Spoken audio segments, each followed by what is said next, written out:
So Microbot Medical, ticker MBOT, is up around 1.5% today. What are the key levels? So firstly, the main thing we want to point out is firstly what happened previously, going back about 2 weeks. What we can see is obviously a big move to the upside. We came into key levels as we've got here, and then instantly kind of broke back down. We kind of consolidated in this level. We tried to retest this level 2 times, and today we're testing it for the 3rd time.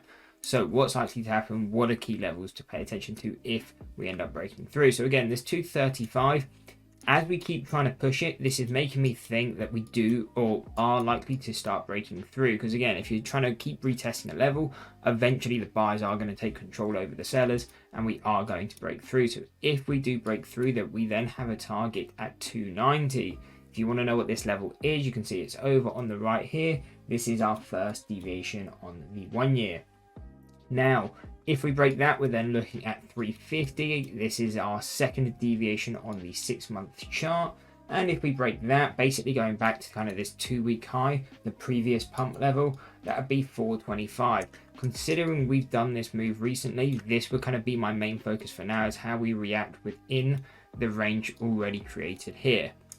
Now, obviously, if we fail at this 235, then it's not something I'd really be paying attention to. If we continue lower, there isn't really much to look from a target perspective, or at least not that close.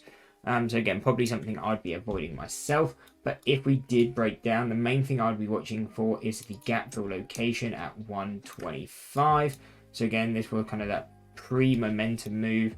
That would be the gap fill for there. So that would be my target to the downside if you potentially you're shorting all the way down. But again, I probably wouldn't be holding that far.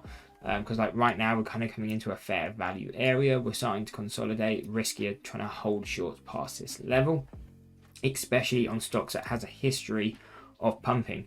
So again, that would kind of be our target. And if you're maybe potentially looking to get long bias, it is near that 52-week and most likely all-time low. And again, then it is also a gap fill location and kind of giving it that reason to bounce.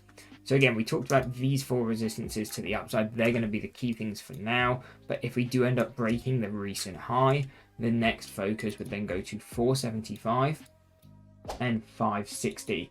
Now, this is the 3rd deviation between the 6-month and the 1 year. This is going to be a strong layer of resistance. So if we can get here, really short bias coming into these levels. And again, you may use these levels differently depending on what sort of trader you are. If you're like me and you're a reversal trader, as we're popping into kind of this blue line, so the 2nd deviation or above, really looking at it more short bias, looking to potentially play that reversal. If you're a trend trader, then you probably want to be using these levels more in the sense of if we break above it, we come back to test the levels as a support. If it can hold, then it's more likely that we can kind of continue to that next level. And again, then we can look for the same thing, support, and then trend to that next move. The only thing, even if you're a trend trader, I would be extra cautious when you start coming into this 3rd deviation, because again, then we are coming into extremely overbought areas.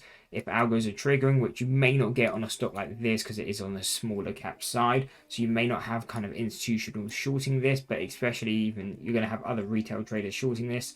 So again, always be cautious when you're coming into these kind of 3rd deviations or higher.